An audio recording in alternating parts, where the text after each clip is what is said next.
Bonjour à tous, bienvenue. Bienvenue lors de ce premier webinaire rythme de l'année qui est intitulé « Construire une démarche pragmatique de veille en accord avec vos problématiques scientifiques ».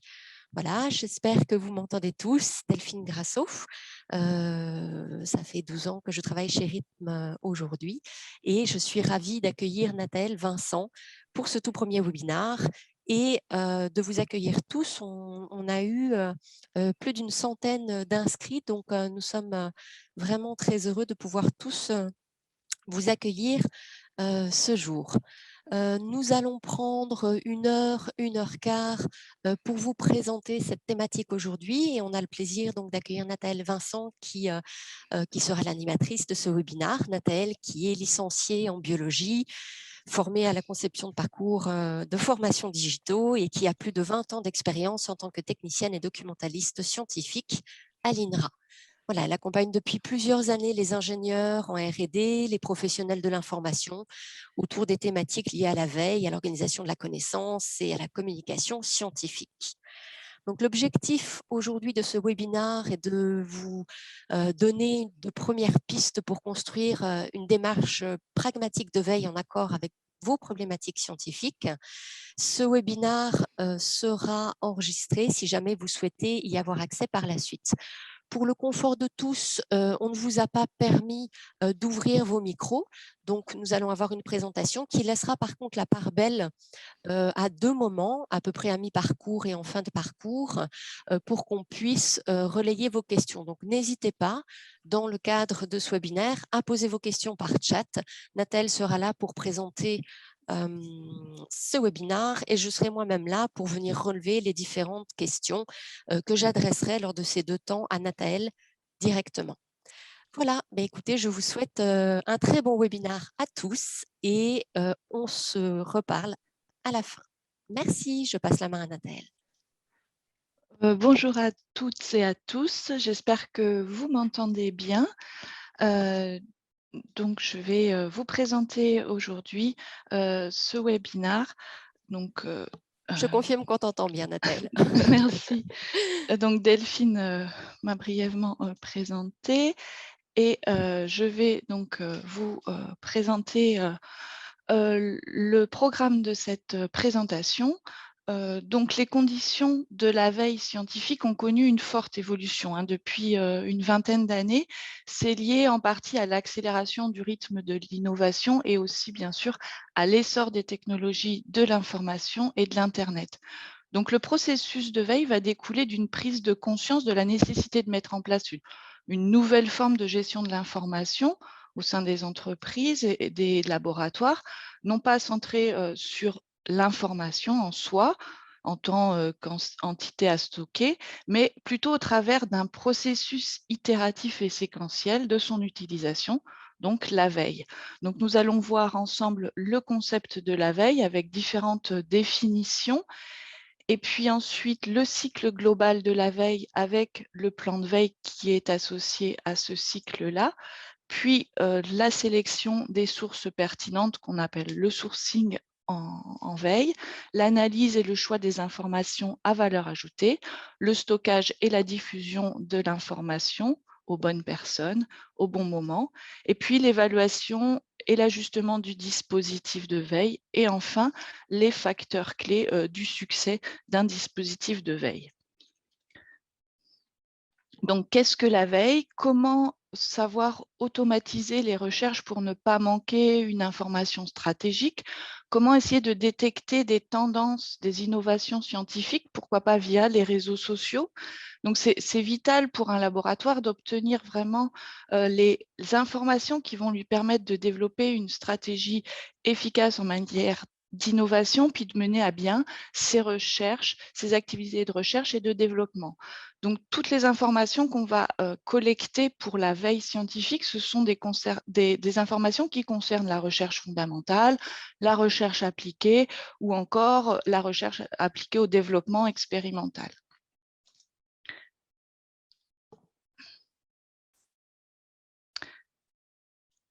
Alors, il existe différentes définitions de la veille. Donc, la première définition, c'est lié à la norme AFNOR, qui définit la veille comme une activité itérative visant à une surveillance active de l'environnement pour en anticiper ses évolutions. Au niveau de la veille documentaire ou informationnelle, c'est l'ensemble des stratégies qu'on va mettre en place pour rester informé sur un sujet en essayant d'y consacrer le moins de temps possible. Et pour cela, on va utiliser des processus automatisés.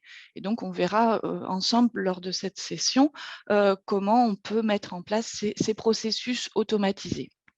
Et au niveau de la veille scientifique, donc c'est un processus par lequel un individu, une organisation, un laboratoire vont chercher à suivre l'évolution scientifique dans leur secteur d'expertise ou de développement. Et tout ça, pour ça, on va surveiller l'actualité de la recherche et l'état des publications scientifiques, englobant aussi bien sûr les évolutions techniques, technologiques et les procédés. L'idée de la veille, c'est de pouvoir transmettre la bonne information à la bonne personne au bon moment.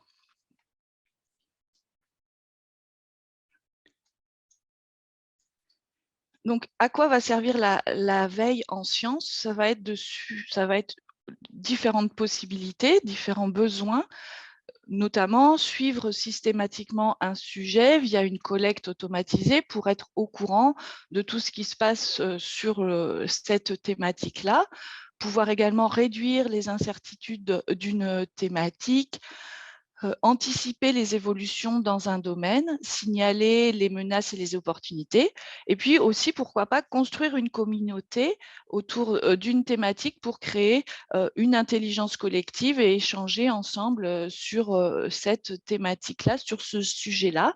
Ça peut également aider à la prise de décision pour comprendre l'évolution du sujet et puis, bien sûr, plein d'autres choses. Donc, la veille en sciences va concerner tous les domaines scientifiques et techniques et également toutes les personnes d'une organisation ou d'un laboratoire. Alors, quand on parle de veille, on parle de signaux faibles. La notion de signal faible remonte aux années 70, où Igor Ansoff, qui est professeur et consultant en stratégie d'entreprise, le définit comme une information d'alerte précoce de faible intensité pouvant être annonciatrice d'une tendance ou d'un événement important. Donc cet événement serait toujours annoncé par des données, des fragments de données qui peuvent être isolés, ambigus. Leur utilité n'est pas toujours évidente au premier abord, mais si on le compare aux signaux faibles, c'est-à-dire aux grandes thématiques thématiques du sujet, c'est vraiment des choses pas très faciles à détecter, mais si on arrive à les détecter, ces signaux faibles, on va vraiment avoir des informations, une écoute un peu anticipative de ce qui va se passer dans le domaine. Donc la veille, c'est l'art de détecter et puis d'interpréter ces signaux faibles pour leur donner du sens à plus ou moins long terme sur la thématique.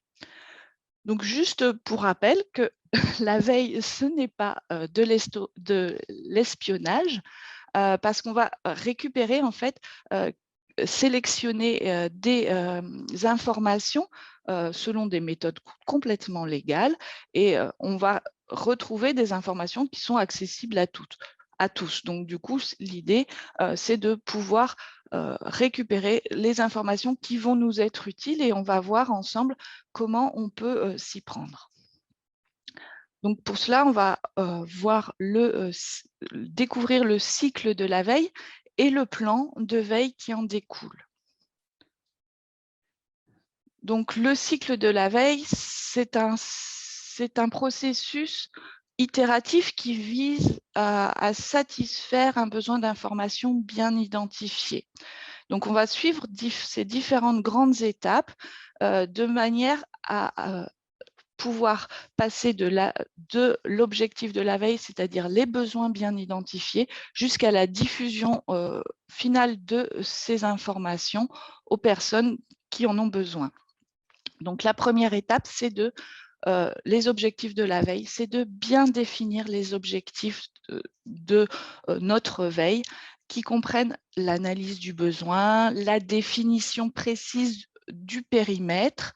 Est-ce qu'on veut faire une recherche sur un sujet, par exemple, si je prends le sujet du développement durable, est-ce que je veux faire une recherche sur le développement durable en France ou en Europe ou sur le monde? Est-ce que je choisis de faire une recherche, enfin une veille sur maintenant, depuis les 10 dernières années, ou est-ce que je veux avoir des informations encore plus larges? Donc ça, c'est quelque chose de très important, de bien définir son périmètre, de bien délimiter le champ d'application de la veille qu'on veut mettre en place. Donc ça, c'est la première étape. La deuxième étape, ça va être le sourcing. C'est, comme je vous l'ai dit tout à l'heure, la veille scientifique va s'appuyer sur des données scientifiques et techniques. Donc, il va falloir identifier, sélectionner les sources d'informations qui sont les plus utiles pour nous en fonction des besoins qu'on a définis préalablement. Donc ça s'appelle le sourcing. Donc, on va aller voir sur des moteurs de recherche, des bases de données, des bases de brevets, des réseaux sociaux. Et puis, on va aussi devoir définir des mots-clés qui vont être pertinents à utiliser pour retrouver les informations qui vont nous être utiles. Donc ça, c'est l'étape de sourcing. La troisième étape, c'est l'étape de collecte, de surveillance et de stockage de l'information. Les informations qui vont pouvoir être utiles aux décideurs, aux chercheurs, aux ingénieurs et à tous les collaborateurs qui vont être impliqués dans cet objectif d'avoir des informations sur la thématique qu'on aura choisie. Donc là, il existe un certain nombre d'outils qui vont vous permettre aussi de faire cette collecte et qui vont vous aider à collecter, stocker et diffuser ces informations. Et enfin, l'analyse des données, donc là, l'analyse et le traitement des données sélectionnées va permettre d'ajouter sur les informations qui auront été sélectionnées des commentaires, de pouvoir recouper aussi les informations entre elles, les vérifier et apporter en fait une valeur ajoutée aux informations qu'on aura collectées en vue de leur diffusion aux bonnes personnes, au bon moment et sous une forme qui va correspondre aux besoins des personnes qui souhaitent utiliser ce résultat de veille. Donc, ce sera la diffusion, la dernière étape. Comme le processus de veille est itératif, sous peine d'être complètement inopérant, il va fonctionner et s'enrichir via des boucles d'amélioration qui vont lui permettre d'évoluer au fur et à mesure des découvertes et des informations qui peuvent évoluer au fur et à mesure du temps. Et puis, bien sûr, la veille peut aussi évoluer en fonction des résultats qu'on va obtenir. Donc, pour être efficace, il est important d'être vigilant sur certains points, notamment, là je réinsiste là-dessus, sur l'analyse des besoins. On va pour cela établir un plan de veille qu'on va voir ensuite pour vraiment spécifier qui surveille quoi, pourquoi faire, pour qui, à quel rythme. Là, c'est vraiment des choses auxquelles il faut vraiment penser en amont de tout le dispositif. Ensuite, au niveau du sourcing, déterminer les moyens, les formats d'extraction de l'information. Est-ce qu'on va utiliser des flux RSS? Est-ce qu'on va utiliser des mails? Est-ce qu'on va utiliser des logiciels particuliers pour essayer de collecter les informations qui nous intéressent. Et en fait, pour la collecte, on va essayer de faire une collecte collaborative avec ou non des outils spécialisés, collaborative, c'est-à-dire que tous les membres du laboratoire, par exemple, ou les gens qui vont être impliqués dans la veille, vont pouvoir aussi apporter leur expertise pour collecter et leurs connaissances pour collecter ces informations. Au niveau de l'analyse des données, ce sera vraiment l'analyse des tendances et ce sera effectué par les experts du domaine en question. Ça, c'est aussi important, l'implication des gens qui s'y connaissent sur le sujet, dans la thématique, qui vont vraiment apporter une valeur ajoutée aux informations qui auront été collectées. Et puis toujours, au moment de la diffusion, de vérifier toujours l'adéquation qu'il existe entre les données, les informations qu'on aura récoltées et en adéquation vraiment avec les objectifs qu'on aura préalablement définis, des objectifs de la veille. Donc, il ne faudra pas hésiter à faire une enquête de satisfaction, ajuster et corriger de façon plus ou moins continue le dispositif pour que les informations qu'on récolte, qu'on va diffuser aux personnes qui sont intéressées par le sujet, correspondent bien à leurs attentes. Ça, c'est vraiment primordial pour que le cycle fonctionne. Et puis, on va donc, pour préparer ce cycle de veille, ce dispositif de veille. Alors, ce dispositif de veille qui peut être un dispositif fait au sein d'une équipe ou bien au sein d'un laboratoire ou d'une entreprise, ça dépendra de vos besoins. Il faut avoir une méthode pour ne rien rater et pour que le système fonctionne. Donc, l'objectif du plan de veille, c'est vraiment d'organiser la veille. Et cette organisation, elle va aboutir à la réalisation d'un document qui va accompagner en fait la veille tout au long du projet. Donc, l'idée, c'est de faire un état des lieux, un genre de point zéro, un audit de l'existant pour ensuite assurer la pérennité du projet, définir les besoins clairement et formaliser les axes de la veille. Je vais vous montrer ensuite un exemple comment on va pouvoir faire ça. Identifier les acteurs qui vont être présents dans ce dispositif, quels seront les veilleurs, les experts et comment on va organiser cette veille. Identifier les sources d'informations pertinentes. Donc là, dans ce cas-là, ne pas il faut penser à élargir la collecte, c'est-à-dire aller discuter avec les collègues pour leur demander s'ils connaissent pas un site ou des gens qui travaillent sur le sujet auxquels on n'a pas forcément pensé, vraiment lister un peu toutes les sources d'informations qui peuvent être pertinentes. Et puis après, on fera éventuellement des choix, mais les collaborateurs vont vraiment être utiles aussi dans le choix des sources d'informations. Et puis ensuite, on va définir les analyses à produire et le format des livrables, donc les bulletins de veille ou les newsletters qu'on va ensuite envoyer aux responsables ou aux chercheurs ou à toutes les personnes qui ont besoin de des résultats de cette veille. Et puis, penser régulièrement et à évaluer et à ajuster le dispositif. Ça, c'est vraiment primordial également. Alors, quels seront les acteurs de cette veille? Alors, les personnes qui vont définir le périmètre, ce sera souvent les décideurs, les chercheurs. Les personnes qui vont effectuer la collecte, on va les appeler les veilleurs, donc ce sera aussi à définir entre vous. Et puis, au niveau de l'analyse, ce sera soit des analyses, soit des experts du domaine, ça c'est vraiment important pour qu'ils collectent vraiment les informations qui sont les plus pertinentes, ils arriveront aussi à détecter les fameux signaux faibles dont on a parlé tout à l'heure. Et puis la diffusion, ça peut être vraiment un grand nombre de personnes et c'est là, au niveau de la diffusion, qu'il faudra faire attention de sous quel format pour que tout le monde puisse s'y retrouver et trouver les informations qui vont leur être utiles. Donc, ce peut être les clients, entre guillemets, en interne, mais également les décideurs qui peuvent eux aussi avoir besoin des informations stratégiques pour orienter le laboratoire, les recherches du laboratoire, par exemple. Donc là, je vous présente un plan de veille. Enfin, c'est un exemple sur le développement durable en France.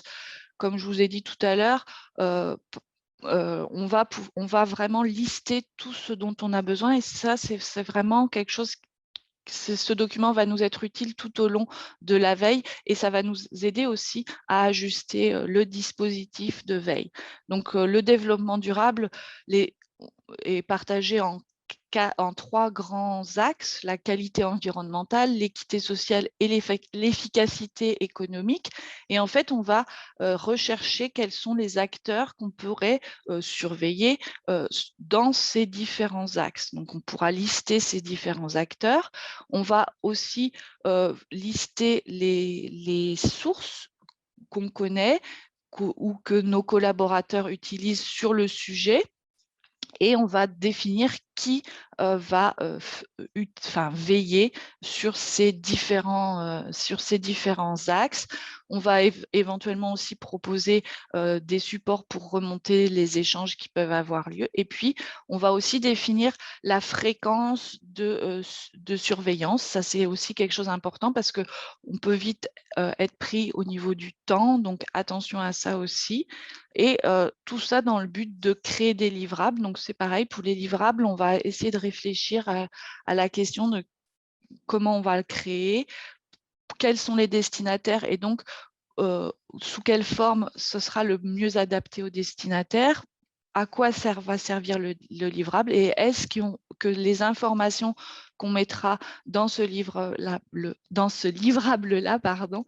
vont être utiles d'être stockées pour l'entreprise, pour le laboratoire ou bien non. Donc ça sera vraiment des choses à voir tout au fur et à mesure du temps.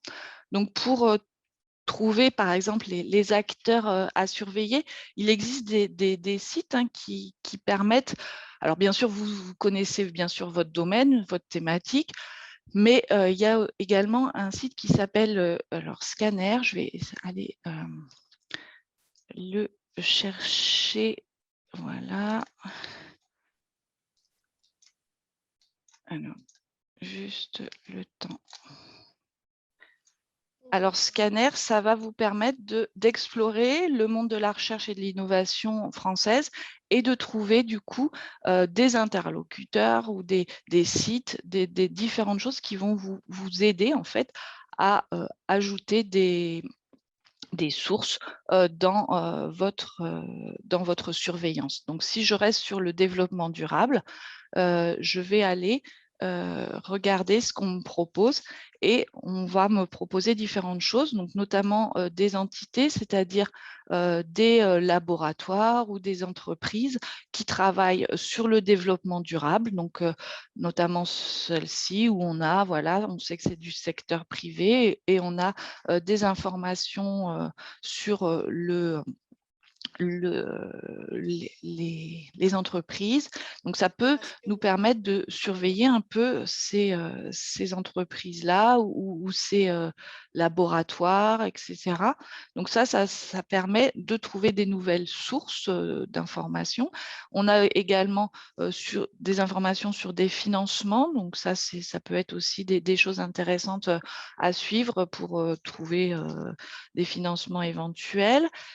Des auteurs aussi, ça peut être aussi intéressant de suivre certains auteurs qui peuvent être importants et experts dans le domaine. Donc là, vous avez également des liens sur des auteurs sur ce domaine-là et puis également des productions, donc des publications ou également des brevets qui vous sont proposés et donc ça vous permet d'enrichir en fait vos propres sources pour essayer d'être plus exhaustif, d'ouvrir aussi les sources, puisque si vous ouvrez vos sources, vous aurez aussi potentiellement beaucoup plus d'informations et vous pourrez plus facilement aussi détecter des signaux faibles sur le sujet.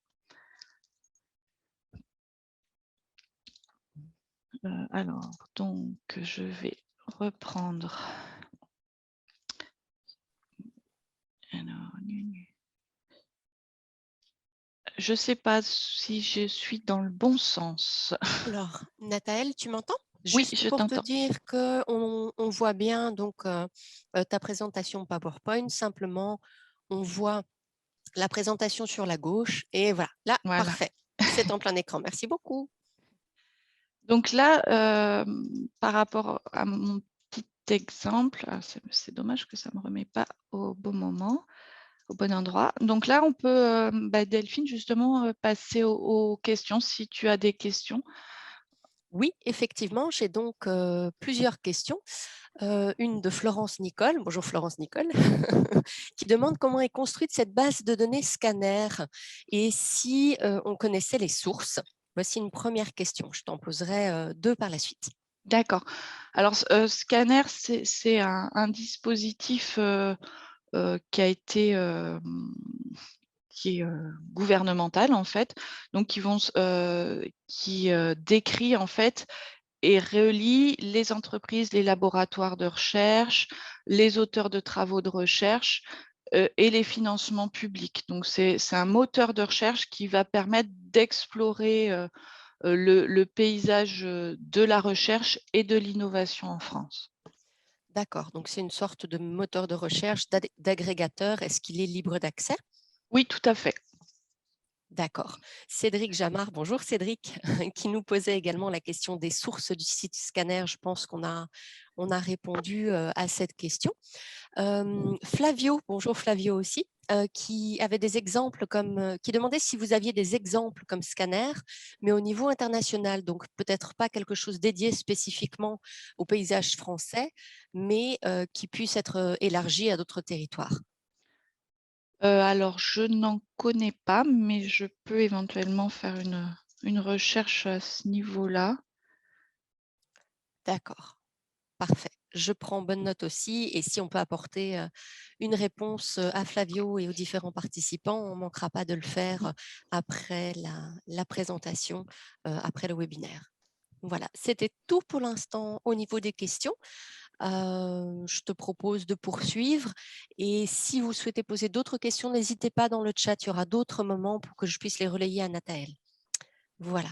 À toi, D'accord, Nathaël. merci. Alors, nous allons reprendre ensemble le cycle de la veille et voir comment on va pouvoir sélectionner des sources pertinentes, donc le sourcing. Donc, parce qu'il y a vraiment de plus en plus d'informations et donc l'infobésité a un impact vraiment direct sur l'activité des veilleurs parce qu'il y a une multiplication des ressources.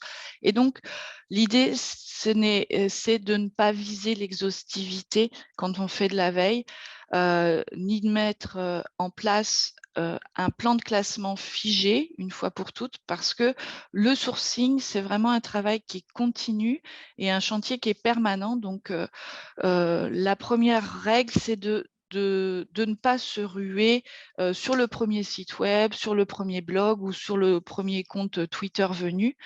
C'est pas non plus d'accumuler des sources qui vont entraîner inéluctablement une surcharge d'informations. Donc, il vaut mieux commencer avec un échantillon limité et de sources et qu'on fera évoluer au fur et à mesure du temps. Et l'idée aussi, c'est de travailler avec des sources fiables. Et donc, ça, c'est vraiment aussi quelque chose d'important auquel il va falloir penser. Donc, comme je vous disais tout à l'heure, déjà, discuter avec vos collègues, voir quelles sont les sources qu'ils connaissent et qu'ils surveillent déjà plus ou moins régulièrement pour déjà faire une présélection et puis ensuite vérifier pour chacune de ces sources la fiabilité, la qualité de l'information et la pertinence. Donc, la fiabilité de l'information, donc ça peut être la fiabilité des sources, mais également des informations qu'on va trouver sur ces sources, qui peuvent être des sites web, des comptes sur des réseaux sociaux, etc. Donc, la première chose, c'est de bien vérifier l'identité de l'auteur-rédacteur.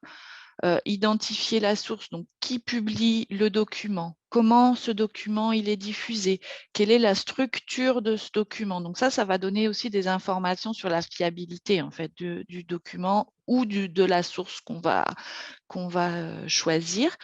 Est-ce que l'auteur est crédible? Est-ce que la source est crédible? Est-ce que le contenu de l'information est structuré? Et ça, c'est quelque chose aussi auquel il faut penser. Et il faut aussi toujours vérifier qu'il y a une date de publication. Ça, c'est aussi un gage de fiabilité. Et au niveau de la nature du document qu'on va trouver, est-ce que c'est un document primaire? Est-ce que c'est un résumé d'un article préexistant? Est-ce que c'est un travail d'étude, un rapport d'étudiant? Donc ça, il faut vraiment évaluer les informations et les sources pour vérifier un peu tout ça. Tout ça, ne gage pas de la qualité de l'information. Donc, la qualité de l'information, ce sera de vérifier si l'information est précise, si elle est complète, si elle est récente, si elle est actualisée et si elle est originale. Donc, tout ça, c'est des choses auxquelles qu'il faut vérifier. Et si l'information, elle est contrôlée, est-ce qu'elle a été relue par d'autres personnes? Et si c'est à contrôler, si on ne trouve pas d'autres personnes qui parlent de cette information-là, c'est bien de la recouper avec d'autres sources pour la comparer et vérifier si elle bouge au fur et à mesure du temps, etc.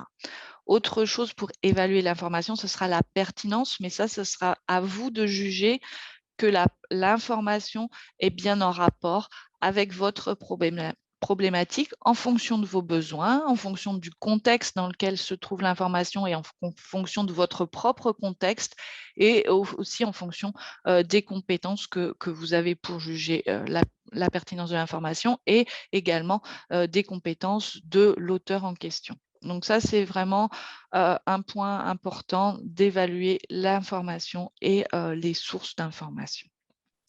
Nathaëlle, je me permets Oui, de t'arrêter pour l'instant. On a une question de Gérard et comme les questions arrivent voilà, au fil de l'eau et sont assez peu nombreuses, je me permets de te la poser. Ce sera peut-être vu, cela dit, par la suite. Gérard demandait si tu pouvais donner une liste des sources de type open access, donc les sources qui sont en accès libre pour le coup. Je suppose que tu vas peut-être ben, le je vais voir en par la parler juste suite. après. Voilà, effectivement, c'est ça.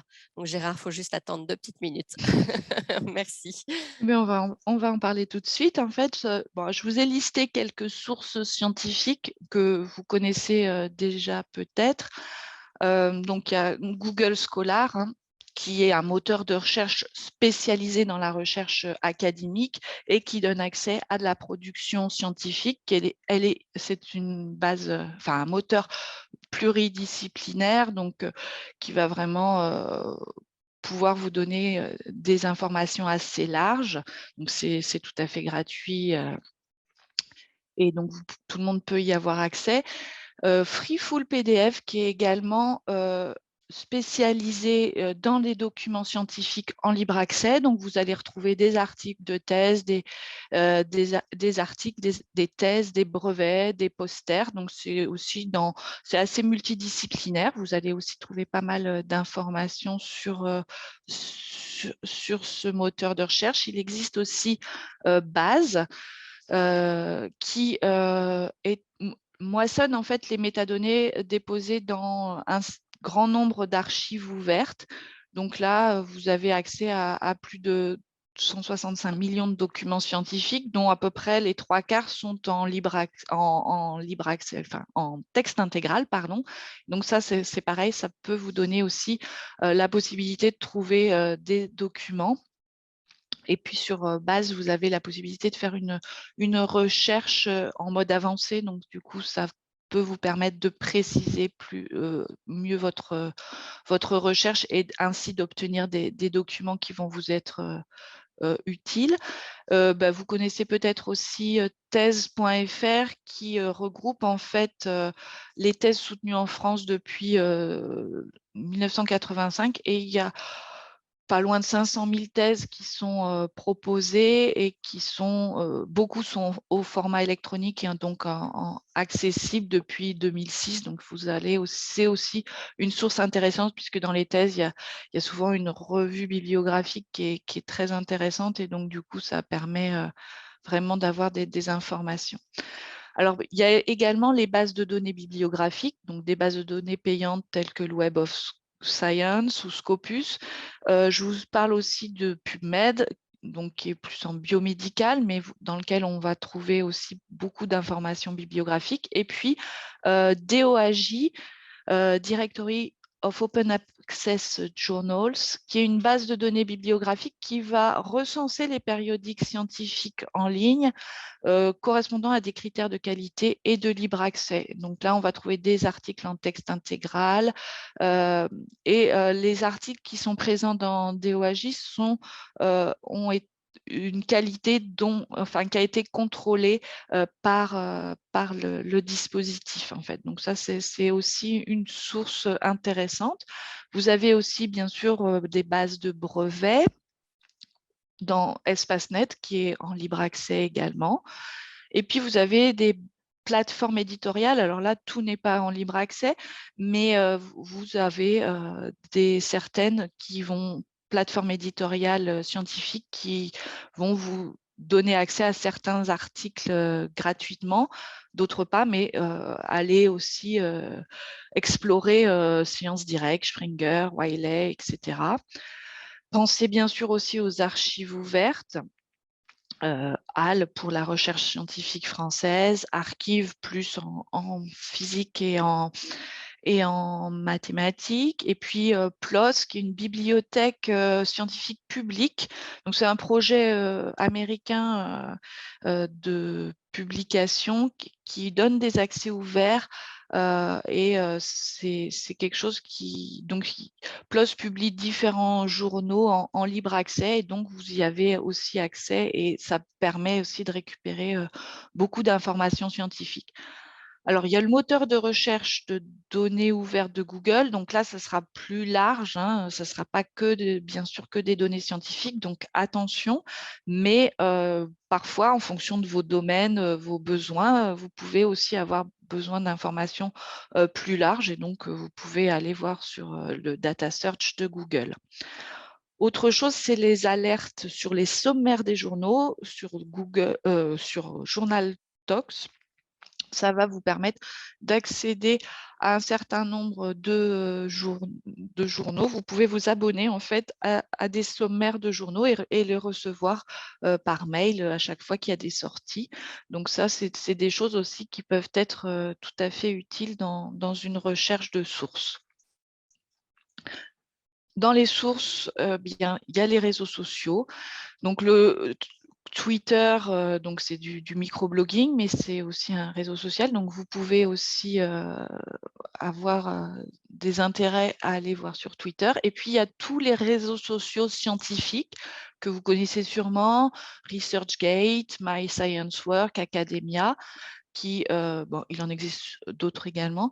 Et puis aussi des réseaux sociaux plus professionnels, notamment LinkedIn, qui va permettre de faire une veille technologique sur les entreprises ou des recherches par similarité sur des entreprises. Donc ça peut aussi donner des informations intéressantes. Autre possibilité, bien sûr, la littérature grise, notamment sous forme de rapports, de conférences, de travaux non publiés, qui peuvent aussi apporter des informations. Les blogs, donc il y a un certain nombre de blogs aussi scientifiques qui existent. Tous les blogs du journal Nature, les blogs de PLOS aussi, qui propose différents blogs autour de la science. Il y a aussi le site qui s'appelle researchblogging.org, qui va vous permettre de faire de la recherche sur les blogs et donc peut-être retrouver des blogs qui peuvent potentiellement vous intéresser. Il faut penser aussi dans les sources aux listes de diffusion sur des thématiques particulières qui peuvent vous être utiles. Les newsletters aussi qui peuvent être proposés. Et puis, il y a certains logiciels de gestion de bibliographie comme Zotero, Mendeley, qui proposent en fait de partager des références bibliographiques avec d'autres collègues, de créer un réseau en fait de chercheurs qui partagent leur bibliographie. Donc ça peut être aussi très intéressant. Et puis, bien sûr, autre source très importante, c'est de discuter avec vos collègues, de discuter lors de conférences quand on n'est pas en ère Covid, quand il y a des réunions, même des réunions en ligne, d'échanger en fait avec les personnes qui travaillent sur le même sujet que vous, puisque là aussi, ce sont vraiment des sources intéressantes. Chacun, en discutant de ses habitudes, on va peut-être trouver des informations qu'on ne connaissait pas ou des sources qu'on ne connaissait pas. Donc, l'idée, c'est que plus les objectifs de la collecte et les recherches et de recherche sont précis, plus cette phase de sourcing a de chances de réussir et plus vous allez avoir des informations qui vont vous être utiles. Alors, je vais passer maintenant à l'intérêt des réseaux sociaux.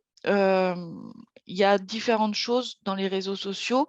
Ça permet de repérer des tendances sur la thématique qui va vous intéresser, d'identifier aussi, pourquoi pas, des experts du domaine. Ça, c'est notamment, ça peut être notamment très utile parce qu'on va pouvoir suivre des profils sur Twitter ou des comptes sur Twitter, donc différentes choses comme ça. On peut aussi surveiller les collaborateurs ou les concurrents du domaine, repérer des liens de collaboration entre des entreprises et des laboratoires. Et puis, c'est surtout aussi de suivre la science en temps réel, puisque si vous suivez un auteur, un chercheur qui a un compte Twitter, il peut, à chaque fois qu'il a publié quelque chose, un article de nouveau, par exemple, eh bien, il peut informer son compte Twitter, par exemple. Et donc, ça, vous saurez tout de suite qu'il y a un nouvel article, même s'il n'est pas encore en ligne sur le journal en question, par exemple, ou alors demander des précisions à l'auteur. Donc ça, c'est des choses, ça permet d'être très réactif et de suivre vraiment la thématique en temps réel. Attention quand même, il peut y avoir des risques de redondance de l'information et puis toujours penser à la fiabilité de l'information puisque sur les réseaux sociaux, il peut y avoir des spécialistes du domaine mais aussi des non-spécialistes et donc toujours vérifier l'auteur, vérifier la date, vérifier la structure du document ou de la source. Donc, pensez toujours à la fiabilité de l'information. Ça, c'est vraiment, vraiment important. Alors, pour récupérer, une fois qu'on a toutes ces sources, qu'est-ce qu'on va en faire? On va essayer de récupérer, bien sûr, ces informations et bien sûr, ce qui est le plus simple, c'est de pouvoir automatiser la collecte. Donc, il y a différentes possibilités pour automatiser la collecte. Il existe différents outils que vous pouvez utiliser, des outils de RSS pour suivre en fait des flux RSS comme NetVibes, Feedly, Scopit, des outils de veille qui vont vous permettre aussi de collecter différentes informations, de paramétrer et de collecter les informations. Donc, il y a InnoReader, il y a Google Alert, il y a Alert Talkwalker. Et pour Twitter, TweetDeck qui va vous permettre aussi de suivre différents comptes, etc. Et puis, il y a d'autres outils pour une veille plus en profondeur. Donc ça, ce sera bien sûr en fonction de vos besoins. Alors, certains outils sont gratuits, d'autres ont des parties gratuites et puis des extensions qui sont payantes. Donc, ça va vraiment dépendre de vos besoins. Et puis, il faut tester aussi les outils. Il n'y en a pas qui sont mieux que d'autres. C'est vraiment en fonction de ce que vous souhaitez faire. Donc, les outils, la plupart vont vous permettre de consulter des réseaux sociaux, de recevoir des alertes d'actualité et puis de lire les articles sur le sujet. Ça peut vous agréger aussi les contenus. Et ça vous permet de vous abonner à des blogs aussi, différentes choses. Oh, excusez-moi. Un peu en conclusion de la surveillance de ces sources, donc je vous l'ai déjà dit tout à l'heure, plus les objectifs de la collecte sont précis, plus on a de chances de réussir. Et surtout, on ne surveille pas tout parce que ce n'est pas possible. Et puis, on va perdre énormément de temps à tout surveiller. On va avoir trop d'informations et donc, du coup, on va passer un temps fou à les sélectionner et on n'aura pas forcément toutes les innovations. Il vaut mieux lister toutes les sources et puis recouper les informations et puis essayer de trouver les sources qui vont être les plus pertinentes pour son projet, pour son objectif et ses besoins. L'idée aussi, c'est de ne pas s'enfermer trop dans un domaine et de préférer des sources quand même variées et assez dispersées pour donner une place un peu au hasard et permettre en fait de récupérer des informations un peu plus larges auxquelles on n'a pas forcément pensé. Et c'est souvent ça qui va permettre de tirer des idées, des innovations, des informations un peu plus en marge, mais qui peuvent donner un, un rebond et des idées plus larges. Donc, ne pas se limiter à ce qu'on connaît déjà et puis collecter sur le terrain les informations de ses collaborateurs.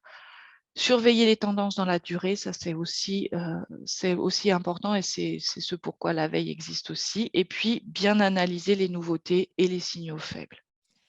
Nathaël, Oui, je vais me permettre de te poser quelques oui, questions avant que tu passes sur la partie où tu analyses et choisis les informations à valeur ajoutée. Premièrement, il nous reste à peu près une demi-heure avant la fin du webinaire et j'avais quelques questions à te retransmettre. Yann posait la question sur l'accès à la littérature grise et je pense que tu l'as un petit peu évoqué. À plusieurs reprises est remontée la question de savoir si le PDF serait téléchargeable, ou en tout cas si on pouvait avoir accès aux liens hypertextes qui précisaient les sources. Donc, j'ai confirmé que le PDF de présentation ne serait pas disponible en libre accès, mais par contre, qu'on reposterait la vidéo du webinaire pour que chacun puisse revenir dessus. Et nous avons eu un partage des liens hypertextes du coup dans le chat. Donc, je pense que tout le monde pourra simplement copier-coller. Merci pour la personne qui l'a fait. J'ai oublié le nom là et j'ai un peu de difficulté à remonter tout le fil. Mais voilà. Il y avait également une question au sujet des sites pertinents sur la construction de la réglementation, et ce, très en amont de la veille. Et enfin, une demande de recommandation au sujet des ouvrages concernant la veille. Donc peut-être deux questions ici sur les sites pertinents sur la construction de la réglementation et peut-être si on pourra diffuser une liste des ouvrages utiles sur la veille scientifique. oui, bah, on pourra, oui, pour les ouvrages. Mhm. Alors, il en existe pas non plus, mais beaucoup, mais je pourrais effectivement fournir des références. Mhm. D'accord. Au niveau de la réglementation, bah, c'est en fonction du domaine, chacun doit suivre la réglementation. Et donc là, ce sera vraiment, ça dépend des domaines. Donc là, j'ai pas de lien vraiment là en tête sur une réglementation. Bien sûr, bah, il faut suivre bah, le journal officiel, ce genre de choses au niveau des sites gouvernementaux, on va dire. Mhm. Et après, ça sera vraiment en fonction des domaines. Là, je ne peux pas trop répondre. D'accord. OK. Je vais te laisser reprendre ta présentation et je réserve les questions qui arrivent pour Pour la fin, la je pense suite. que Oui, là, pour la ouais. fin. Mm. Ça va. OK, à toi. Merci. Donc là, on va passer donc à l'analyse et le choix des informations à valeur ajoutée. Donc, c'est la troisième grande étape du cycle de veille. Et je vous rappelle que ça, c'est réalisé par les experts du domaine concerné. Donc, cette phase d'analyse va donner toute sa valeur à l'information et aux données qui, jusque-là, les données qu'on avait ou les informations, c'était qu'un empilement sans valeur vraiment ajoutée. Et là, du coup, on va ajouter des informations et enrichir en fait ces informations. Donc là, attention, il va falloir aussi penser à prévoir assez de temps parce que ça peut être pour faire ça, en fait, pour faire cette analyse, parce que c'est vraiment un facteur assez critique dans cette étape du dispositif de veille. Et donc, il faut aussi, au moment du plan de veille, bien définir comment on va analyser ces informations et échanger, confronter les points de vue entre les analystes ou les experts pour que cet enrichissement de l'information soit vraiment intéressant en fonction des avis, des connaissances et des savoir-faire de chaque expert, on va dire. Donc, le traitement et l'analyse de l'information collectée, donc c'est vraiment important. Et c'est à ce stade que les informations, elles vont être validées, évaluées, recoupées si besoin, pour être sûr qu'elles sont fiables, et mises en relation et en perspective par rapport aux besoins que l'on a sur cette thématique-là. Donc, suivant les besoins, le type de veille, les traitements peuvent être très différents. Donc, ça peut être juste de la validation de l'information brute à l'élaboration d'analyses en profondeur d'une situation donnée sur des modèles d'analyse plus ou moins complexes. Donc ça sera vraiment en fonction de vos objectifs, de vos besoins, etc. Donc, on a deux grandes familles d'actions, donc l'évaluation des informations et puis leur enrichissement et ou leur synthèse. Donc, l'évaluation des informations va plus consister à prendre une à une des informations qui ont été collectées, donc d'où ne pas en avoir non plus trop, et de décider si on les conserve ou pas, voir si, et si on les conserve, est-ce qu'on les classera dans le plan de veille qu'on aura préalablement effectué en fonction des catégories et des axes qu'on aura définis lors du plan de veille. Et puis, dans certains cas, il va falloir penser aussi à les recouper et à les évaluer. Et l'autre étape, c'est leur enrichissement. Et donc, les informations peuvent être enrichies par des commentaires des experts ou des analystes et pour être mis notamment en perspective avec leur contenu par rapport à des thématiques internes à l'entreprise ou au laboratoire. Et tout ça pour qualifier en fait les informations qu'on va collecter. Donc ça, ce sera vraiment… Et là aussi, dans cette étape-là, on va choisir si on stocke ces informations pour que ces informations soient utiles à d'autres personnes peut-être dans l'entreprise ou réutilisables ultérieurement pour pouvoir aussi créer un genre de connaissance collective du laboratoire ou de l'entreprise. Donc ça, c'est vraiment des choses qu'il faut faire très minutieusement, très précisément et toujours dans l'idée que les personnes qui vont faire ce traitement de l'information, cette analyse, soient vraiment des experts du domaine pour pouvoir avoir assez de connaissances et de recul sur ce traitement de l'information, aussi avoir une vue d'ensemble des besoins du laboratoire sur le sujet. Alors, pour faire en fait ces différentes étapes de veille, il existe de nombreux outils qui peuvent vous aider tout au long du cycle de veille. Donc, il y a 4 grands outils, enfin 4 grandes familles, voilà, d'outils qui vous sont proposés d'une façon générale. Donc des logiciels de veille qui vont en fait couvrir l'ensemble du cycle de la veille, de la collecte, l'analyse et la diffusion.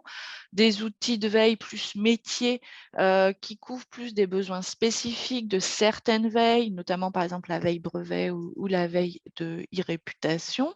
Et puis après, il existe des services, donc des logiciels monopostes et puis des services aussi pardon, Internet qui peuvent couvrir toute ou une partie des besoins de la veille. Donc, il y a des outils gratuits qui sont disponibles et qui offrent beaucoup de fonctionnalités de base qui sont tout à fait correctes et puis qui sont tout à fait parfaits pour commencer à faire de la veille. Et puis après, si vous avez un dispositif plus large, vous pourrez passer à des logiciels ou des plateformes qui vont pouvoir être mis en place et être plus structurés, etc. Donc ça, bien sûr, c'est en fonction de vos besoins.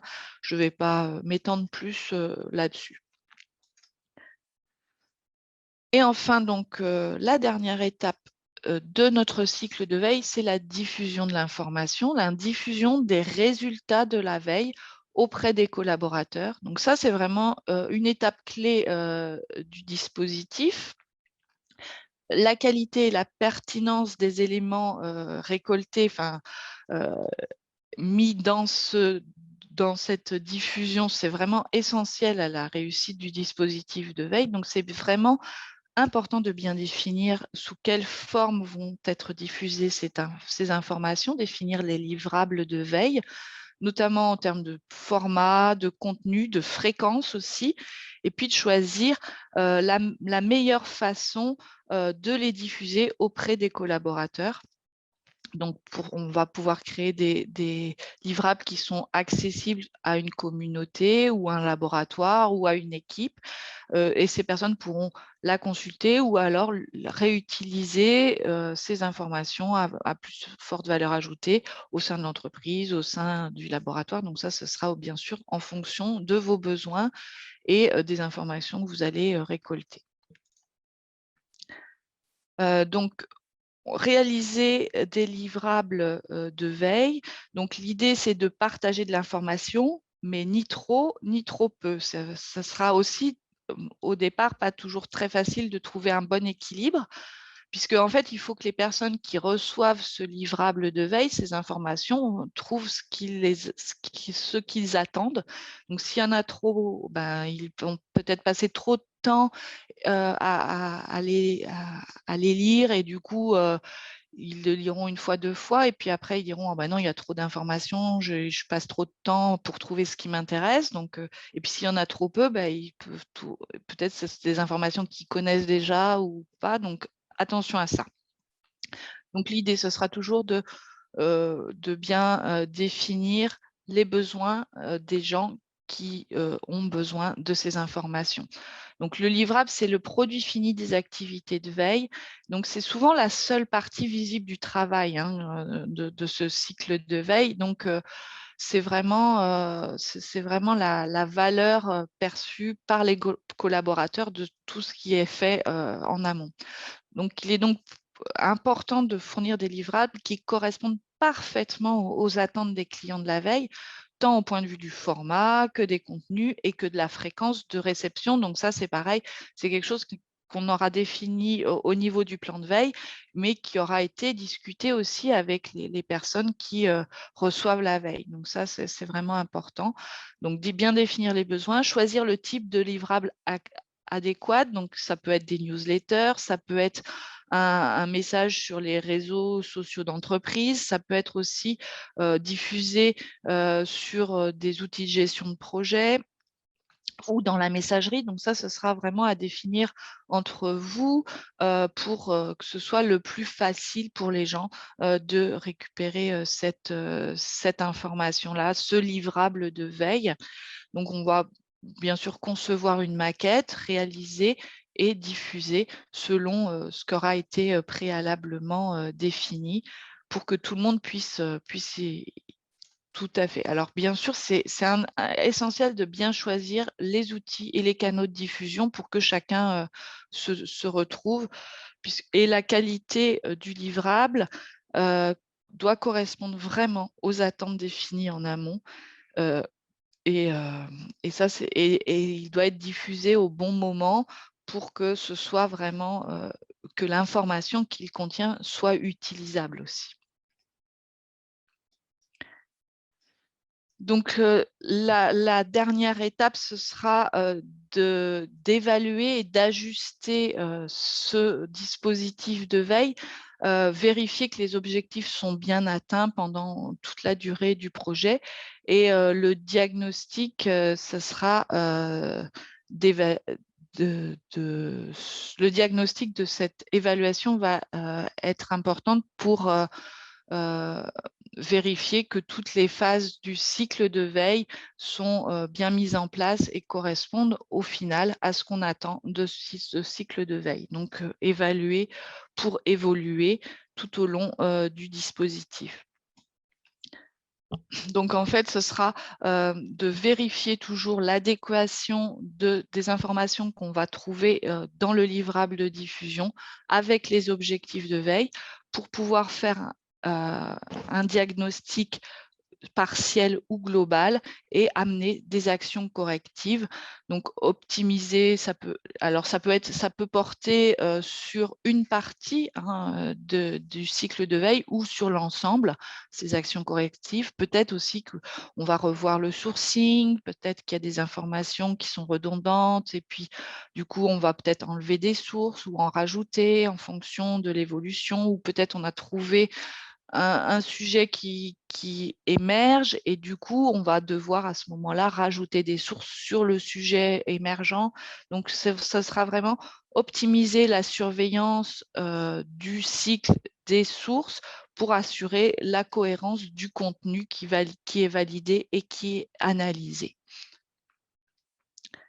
Et enfin, les facteurs clés du succès, ce sera, je vous l'ai dit, évaluer régulièrement le dispositif, mais ça va s'appuyer pour la réussite de ce dispositif sur l'expérience, la mise en œuvre et toute la phase opérationnelle du dispositif. Et ces facteurs clés de réussite, ce sont tout ce qui est les facteurs organisationnels. Donc, comment vous avez organisé la veille et comment ça se passe? Est-ce que ça se passe bien entre les veilleurs, les analystes, etc. Est-ce que tout le monde retrouve aussi son compte? Est-ce que l'organisation convient à tout le monde? Les facteurs liés aux ressources humaines, est-ce que les gens qui sont dans le dispositif, comme souvent le dispositif de veille, c'est quand même du travail à long terme, est-ce que tout le monde a assez de temps pour faire l'étape qui lui est attribuée? Donc ça aussi, vérifier ça régulièrement. Et puis, au niveau des ressources matérielles, est-ce que les outils qui sont utilisés sont toujours faciles à utiliser? Est-ce qu'ils correspondent toujours aux besoins? Et est-ce que tout le monde a bien appris à se servir et trouve vraiment son compte à travailler avec cet outil-là? Est-ce qu'il faut passer sur un outil un peu plus professionnel, un peu plus large ou pas en fonction des besoins? Mais pensez à bien évaluer régulièrement ces trois points-là qui sont vraiment importants. J'en ai fini avec mon diaporama. Donc, du coup, est-ce que vous avez des questions? Oui, Nathalie, il y avait encore quelques questions, effectivement. Alors, si je reprends le fil, on avait d'abord une question de Cécile qui précisait qu'elle utilisait TweetDeck et elle demandait s'il existait le même genre d'outils pour suivre Instagram. Est-ce que tu es au courant d'outils qui permettraient de suivre Instagram un peu de la même façon que TweetDeck par rapport aux réseaux sociaux et ce qui est disponible pour Ouais. la veille? Là, je sais pas sur Instagram, non. Je connais pas, non. D'accord, très J'en bien. connais pas. Peut-être qu'il en existe, mais moi, personnellement, j'en connais pas, non. D'accord. Romain parlait également d'un agrégateur qui était similaire à Base, qui s'appelle Core. Il a fourni le lien, donc core.ac.uk. Ça a été apparemment, en tout cas, c'est hosté en Grande-Bretagne. Est-ce que Mhm. tu le connais et est-ce que tu le recommandes? J'en ai entendu parler, j'ai fait des recherches là-dessus. Alors, ça fait un petit moment que j'avais pas forcément regardé, donc je peux regarder de nouveau et puis vous en reparler éventuellement après. D'accord, je note du coup aussi. Je pense qu'il est plutôt dédié à la littérature anglophone pour le coup, mais peut-être pas que. Mais en tout cas, ce serait Après, intéressant de tous voir. les moteurs de recherche, Mhm, toutes les bases de données dont je vous ai donné les noms, c'est de la littérature scientifique dont la plupart du temps, vous allez retrouver mhm. des articles en anglais, puisque Oui. 95%, voire 98% de la littérature scientifique est en anglais. Donc après, mais je vais y regarder. Donc, si tu dis, c'est Core. core.ac.uk. Ce Ah oui, sera ouais, disponible dans le chat. ouais. Et Romain qui partageait, merci Romain d'ailleurs, un site identique à thèse.fr pour les thèses anglophones qui est Ethos. D'accord. ethos.bl.uk. Voilà. On avait une recommandation également de Dijana sur un ouvrage, certes un petit peu daté puisqu'il date de 2014, mais toujours pertinent pour les bases. C'est celui de Gilles Balmis qui s'appelle Veille stratégique sur Internet. Merci Dijana pour le partage. Nathalie complétera avec sans doute une liste de quelques ouvrages recommandés lors d'une communication qui vous sera faite après le webinar. Sinon, je fais un petit déroulé. Voilà, tu parlais de logiciels libres de veille. Alors, je ne sais pas si c'était les logiciels libres de veille ou les logiciels qui intégraient aussi le référencement bibliographique. Est-ce que tu as des références à recommander? Alors pour les logiciels, des logiciels en libre accès de veille, il y en a un certain nombre.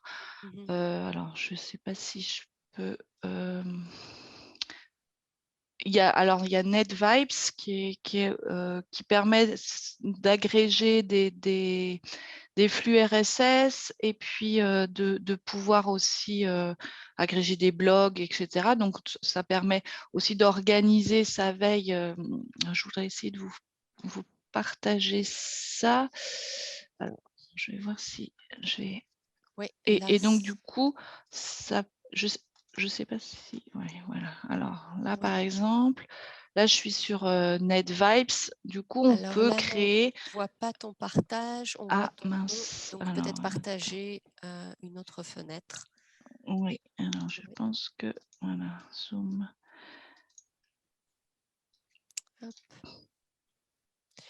Donc on te laisse regarder Oui, par rapport à NetVibes. là, est-ce Voilà, que c'est on bon y est, là? oui, Ouais. effectivement, tout à Donc en fait. fait, ça permet d'ajouter en fait, d'organiser en fait les sites qu'on surveille avec différents onglets et puis d'ajouter éventuellement des nouveaux sites. Donc créer, voilà, là c'est sur général, donc j'ai différentes informations. Après, j'ai des sites sur de la documentation, sur les journaux, les sommaires des journaux que j'ai sélectionnés. Il y a aussi InnoReader qui est pas mal. Alors, c'est pareil, NetVibes, InnoReader, enfin beaucoup de logiciels comme ça, d'outils comme ça qui sont en ligne, ont une partie gratuite et une partie après qui est payante. Mais ça permet en fait de déjà commencer. Donc là, par exemple, sur InnoReader, on peut s'abonner à un certain nombre de sites et puis on peut en notant, par exemple, là j'ai marqué développement durable et puis il me propose des flux sur différents sites et puis je peux les ajouter à ma surveillance et puis quand il y a des D'accord. nouveautés, les recevoir là Ok. directement. Flavio parlait de ProQuest également, qui est un outil pour la recherche scientifique transversale et internationale. Voilà. Après, on avait une question de la part de Flavio, d'ailleurs, qui demandait si tu avais des recommandations pour sensibiliser les collaborateurs à participer à ce type de discussion autour de la veille quand il y a parfois un grand gap de génération et peut-être une facilité moindre à utiliser les nouvelles technologies comme ces outils-là. Est-ce que tu as déjà accompagné d'autres publics à une acculturation à des outils, j'allais dire, plus moderne pour effectuer une veille et ne plus être nécessairement attaché à du support papier, par exemple? Oui, après, c'est vrai que ça peut être effectivement des problématiques, mais il y a des outils qui sont assez faciles à utiliser.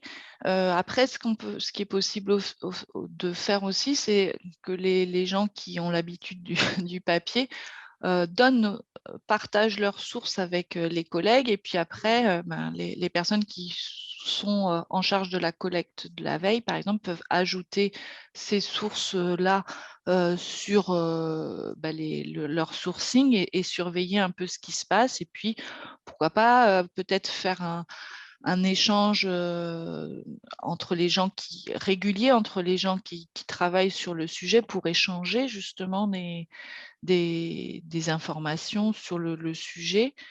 Donc ça sera à mettre en place plus largement, peut-être au sein d'un Mmh. laboratoire ou des choses comme ça. Oui.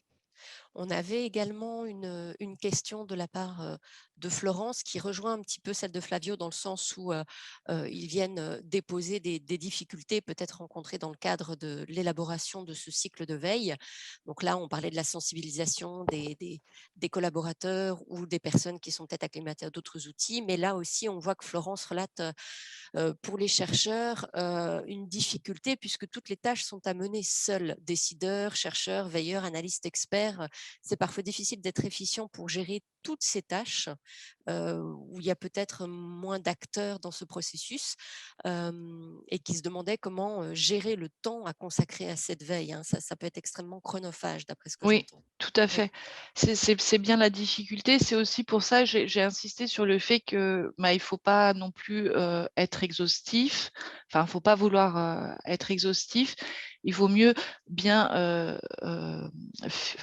se focaliser sur des sources qui vont être vraiment utiles et vraiment répondre à vos Mhm. besoins, justement pour éviter ce temps énorme Mhm. à mettre en place pour collecter les informations et les analyser. Donc, Mhm.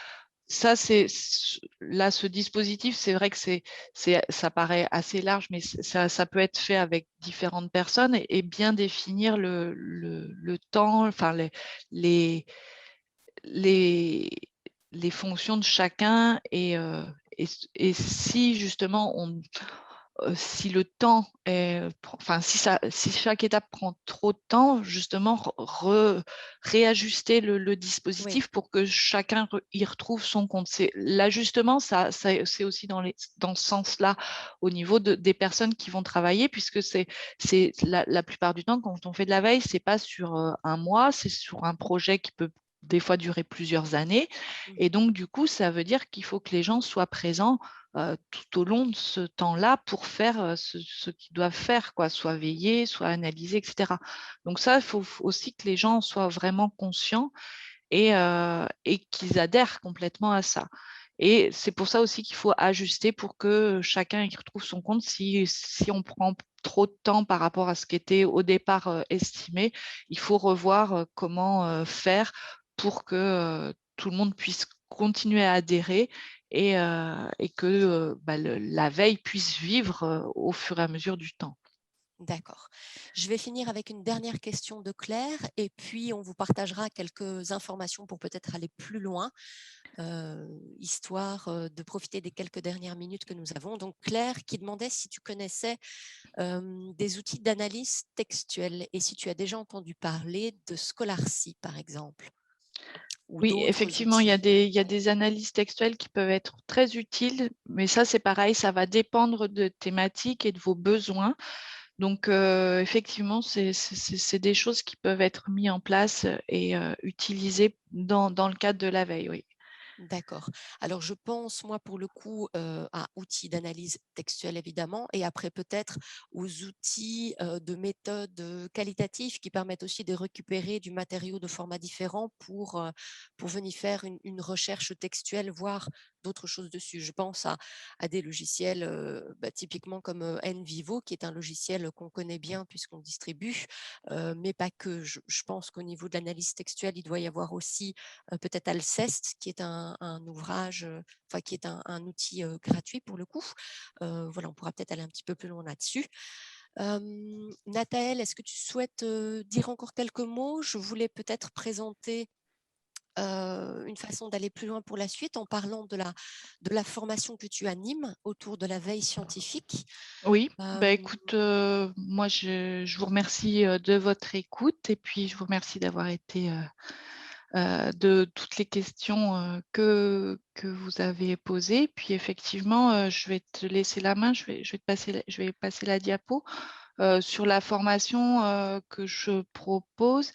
Juste pour préciser que c'est vraiment une formation vraiment pratico-pratique où c'est bien si les gens ont déjà un peu soit initié, soit dans l'idée de créer une veille au sein de leur laboratoire, par exemple. Et on va vraiment travailler dans cette formation sur, voilà, je vais vous donner des conseils, des petits guides, des tableaux pour que vous puissiez avancer. Et à l'issue de la formation, vous aurez vraiment bien dégrossi le plan de veille et ce sera vraiment quelque chose de très pratique, quoi. Oui, d'accord. Bah, écoute, du coup, tu l'as bien présenté effectivement. Donc, pour aller plus loin que ce webinaire, on propose avec Nathaël une formation à la veille scientifique. Donc, comment mettre en place sa veille scientifique et technologique dans un projet innovant. J'insiste sur le fait que les formations sont jusqu'à nouvel ordre proposées en classe virtuelle. Donc, c'est non pas en présentiel, mais en tout cas, c'est en synchrone. Donc, Nathaël est là et on ouvre ces formations dans le cadre de ce qu'on appelle l'interentreprise. Donc, on propose une date fixe, un calendrier et les personnes peuvent s'inscrire s'ils le souhaitent.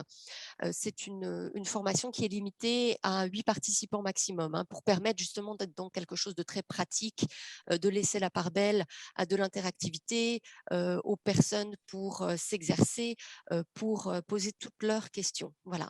Et donc, nous avons prévu une session au mois de juin qui sera proposée en 2 temps.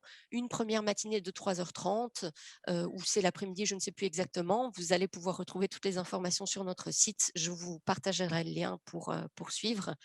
Et c'est également une formation, sachez-le, qu'on peut tout à fait proposer directement au sein de votre organisation ou de votre entreprise ou de votre labo si cela correspond mieux à vos usages et si vous avez besoin de travailler sur un projet spécifique à plusieurs.